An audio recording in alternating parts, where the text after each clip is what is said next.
Students, अपना 10th class में पाचन तंत्र चल रहा था। पाचन तंत्र में पाचन की कार्यकी में हमने अंतर्ग्रहण और पाचन की क्रिया कहाँ कहाँ संपन्न होती है, कौन कौन से एंजाइम से किसका पाचन होता है, ये हमने कंप्लीट कर लिया। अब तीसरा जो भाग है हमारा वो है पचित भोजन का अवशोषण। पचित भोजन का अवशोषण।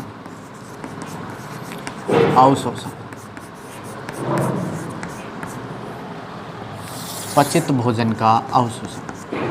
देखिए, अगर हम डायरेक्टली रूप से देखें तो पचे हुए पचित भोजन है, उसका संपूर्ण जो अवशोषण होता है वो छोटी आंत्र के इलियम वाले भाग में होता है, इलियम में। ठीक है, लेकिन इसके अलावा भी और बहुत सारे भोजन के अंदर ऐसे हमारे पास में पदार्थ होते हैं जिनका अवशोषण मुख गुहा से प्रारंभ हो जाता है। तो अब हम देखते हैं कौन से पदार्थों का अवशोषण कहाँ होता है और सर्वाधिक अवशोषण कहाँ पर संपन्न होता है, ये हम देखते हैं। देखिएगा, तो सबसे पहले हम बात करें मुख गुहा में अवशोषण। मुख गुहा में अवशोषण। अब कहेंगे सर क्या मुख गुहा में भी भोजन का अवशोषण होता है? हाँ, हम जो खाते हैं उनमें से कुछ पदार्थ होते हैं जो मुख गुहा में अवशोषित होते हैं हमारे पास में। देखिए, जैसे कुछ दवाइयाँ होती है, ड्रग वगैरह होते हैं, ड्रग्स हैं, दवाइयाँ हैं, उनका अवशोषण है मुख गुहा में होता है। देखा होगा आपने, डॉक्टर कई बार ऐसी औषधि देते हैं जो मुख गुहा के अंदर जीभ के नीचे या चूसने की होती हैं। ठीक है, इनका अवशोषण मुख गुहा के अंदर ही हमारे पास में बॉडी के अंदर होता है। इसके अलावा जैसे बहुत सारे नशीले पदार्थ होते हैं जो मुख गुहा में चबाए जाते हैं और उनका अवशोषण मुख गुहा से होता है। ठीक है, इसके बाद में हम बात करें आमाशय के अंदर, अगर अवशोषण की बात करें, आमाशय में अवशोषण। ठीक है, तो आमाशय में अवशोषण की बात करें तो जैसे अल्कोहल होता है, जो शराब वगैरह होती हैं, अल्कोहल है। ठीक है, इनका अवशोषण। कुछ औषधियाँ वगैरह होती हैं, औषधियों का अवशोषण, औषधियों का अवशोषण। ठीक है, और एक विटामिन सी है, उस विटामिन सी का अवशोषण मोस्टली आमाशय के अंदर संपन्न होता है। ठीक है, जबकि यहाँ और किसी भी पदार्थ का अवशोषण नहीं होता है। ठीक है, अब बात करें ग्रहणी में, तो ग्रहणी में ज़्यादा अवशोषण नहीं होता, यहाँ पर मोस्टली पाचन ही संपन्न होता है। सर्वाधिक जो अवशोषण होता है, सर्वाधिक अवशोषण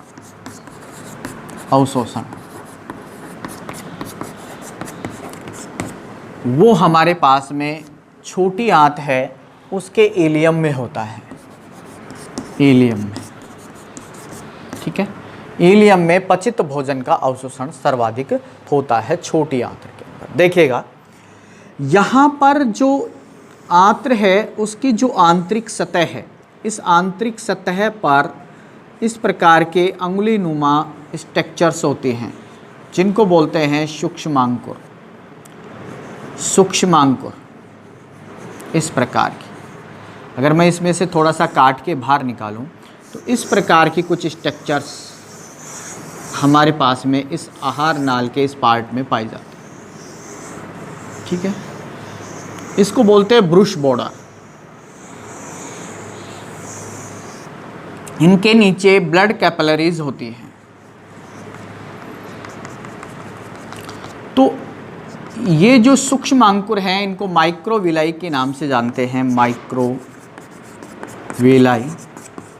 या हिंदी में कहते हैं इनको सूक्ष्मांकुर, सूक्ष्मांकुर। ठीक है, इनकी वजह से यहाँ पर पृष्ठीय जो क्षेत्रफल है, अवशोषण के लिए पृष्ठीय क्षेत्रफल बढ़ जाता है। ठीक है, जिसके कारण यहाँ पर सर्वाधिक अवशोषण होगा, पचित भोजन का सर्वाधिक अवशोषण होगा। इसके आंतरिक पार्ट में जो ब्लड कैपिलरीज हैं, इनके अंदर ये पचित भोजन अवशोषित हो जाएगा, फिर रक्त के माध्यम से पूरे शरीर में पहुंचता है। यहाँ पर मोस्टली देखिए एमिनो जो एसिड्स होते हैं, एमिनो अम्ल हैं, ठीक है, उनका सक्रिय अवशोषण होता है सोडियम आयनों के द्वारा, ठीक है, सोडियम आयनों के माध्यम से। प्रोटीन्स के अंदर जो एमिनो अम्ल होते हैं उनका अवशोषण होता है। इसके अलावा देखिए हमारे पास में जो वसाएं होती हैं, वसीय अम्ल होते हैं, उनका मोनोग्लिसराइड के रूप में अवशोषण और वसीय अम्ल के रूप में जो अवशोषण होता है वो होता है पित्त लवणों के माध्यम से मिसेल के रूप में। क्योंकि देखिए ये जल के अंदर अघुलनशील होती हैं, वसाएं जल के अंदर अघुलनशील होती हैं, इसके लिए इनको जो है कारक, अवशोषण कारक की आवश्यकता होती है और वो अवशोषण कारक जो है इनको अंदर प्रविष्ट करवाता है, ठीक है। इसकी पूरी प्रोसेस है वो अपन 12th क्लास के अंदर पढ़ेंगे। यहाँ पर केवल इतना है कि यहाँ पर जो वसा का अवशोषण है वो पित्त लवणों के माध्यम से जो मिसेल के रूप में यहाँ पे इनका अवशोषण होता है और सोडियम आयन्स सक्रिय रूप से इनको अवशोषित करते हैं, ठीक है। तो यहाँ सर्वाधिक अवशोषण होता है। यहाँ से छोटी आंत से जो फिर अपशिष्ट बचता है, अवशोषण योग्य पदार्थ होते हैं अपशिष्ट के रूप में, उनको बड़ी आंत में धकेल दिया जाता है, ठीक है। तो देखिए बड़ी आंत में अब किसका अवशोषण होगा? मोस्टली बड़ी आंत में केवल जल का अवशोषण होता है, जल का अवशोषण होता है, ठीक है, जल का अवशोषण होता है और कुछ विटामिन्स का अवशोषण होता है, ठीक है। जल का और कुछ विटामिन्स का जो है यहाँ पर अवशोषण होता है बड़ी आंत में, जबकि सर्वाधिक अवशोषण कहाँ होता है? छोटी आंत के इलियम वाले पार्ट के अंदर होता है, शुद्र आंत्र में होता है, ठीक है।